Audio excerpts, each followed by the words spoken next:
Right, today we're going to get this mounted. We're going to get some oil lines on that. We'll put the silicone intake boot on there, and we might even start making some boost pipes and things. So let's crack on, let's do some stuff, let's see where we get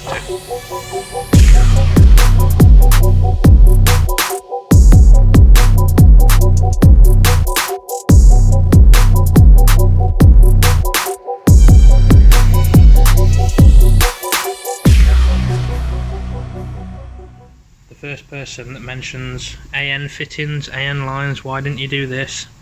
I'm not very good at them, so we're not using them. This is meant to be simple, cheap, easy, effective, and I'm none of those things with AN lines. So that's an M12 banjo bolt with a barbed fitting on it. That is braided AN line from Levels Racing, we spoke about them before.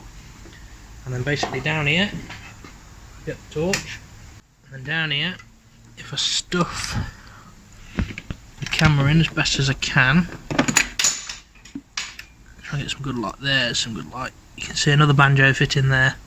And basically, it used to be this, which is an oil pressure switch, a little oil light on your dashboard over here. This is what that controls. We're not scared about that, so we've removed that.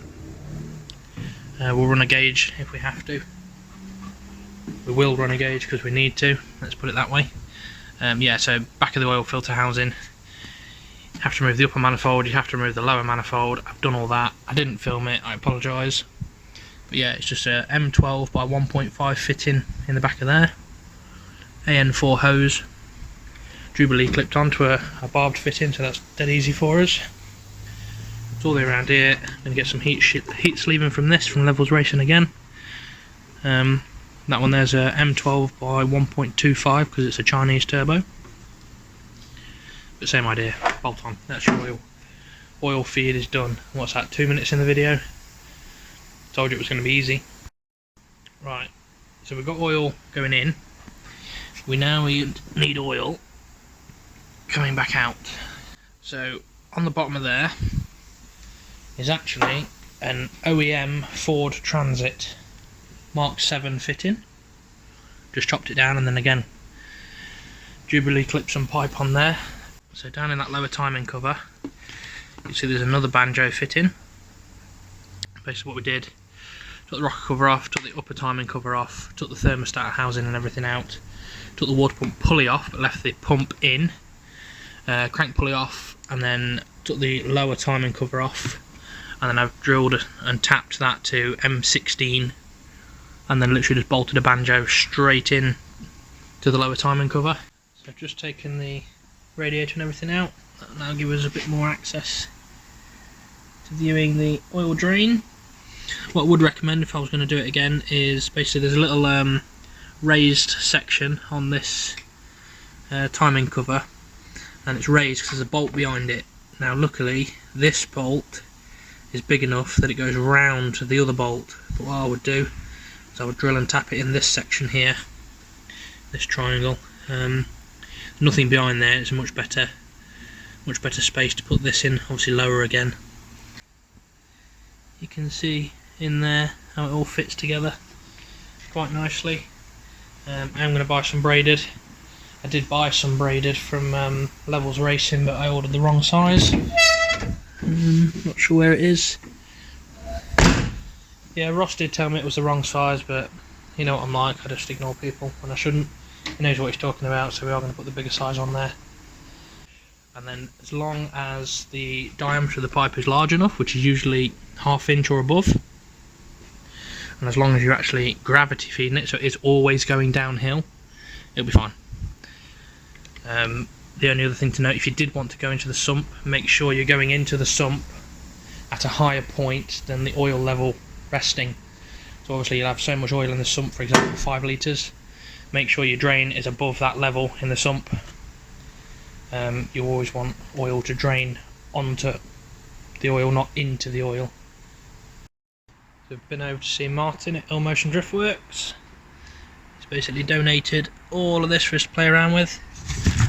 Absolute tub full of stuff, more pipes and stuff, bends, some of it's steel, some of it's aluminium, there's another cooler in there, clamps, all sorts of stuff. So I've been having a play, and that's pretty much what I've come up with. It's all piped up now. We are going to change obviously all this to red, but it's nice now that I can work out exactly actually what I need and all that kind of stuff. So let's go through what's in here and why it's there, what it's doing, all that sort of stuff.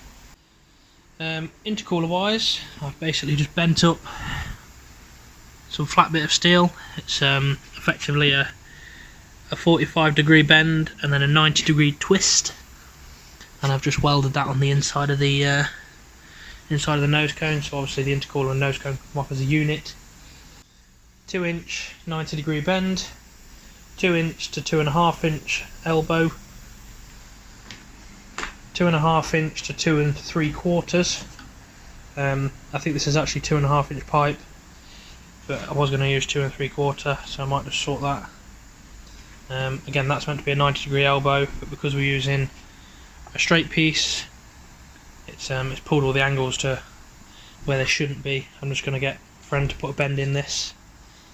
You could just buy a 45-degree piece, but we're going to have it bent, and obviously straight into a 45-degree 2.75 to 3.5-inch reducing elbow.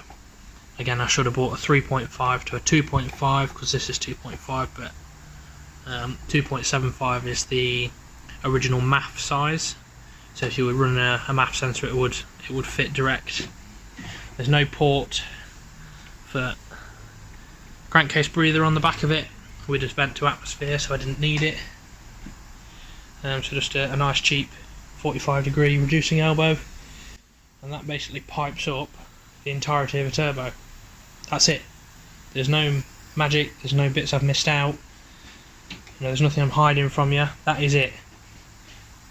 Gas comes out the engine, goes into the hot side of the turbo, spins this little guy,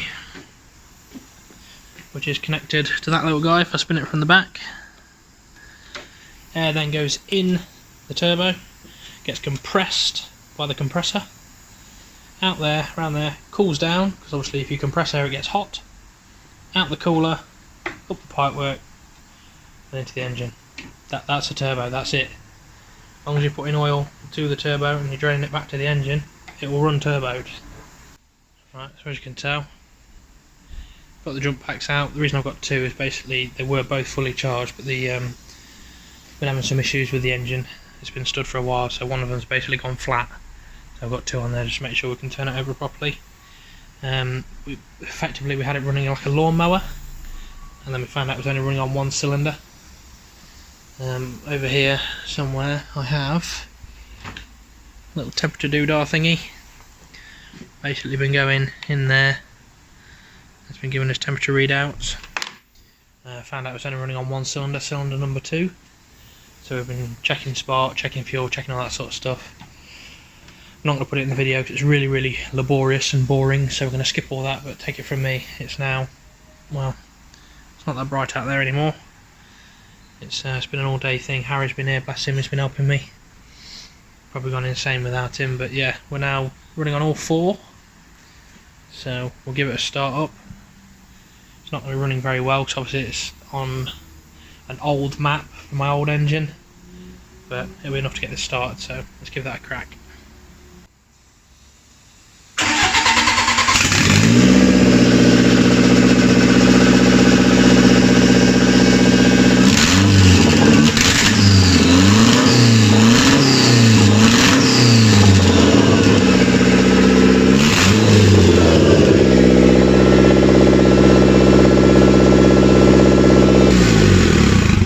In the next video we'll cover injectors, so obviously they're the injector plugs, there's 4 injectors.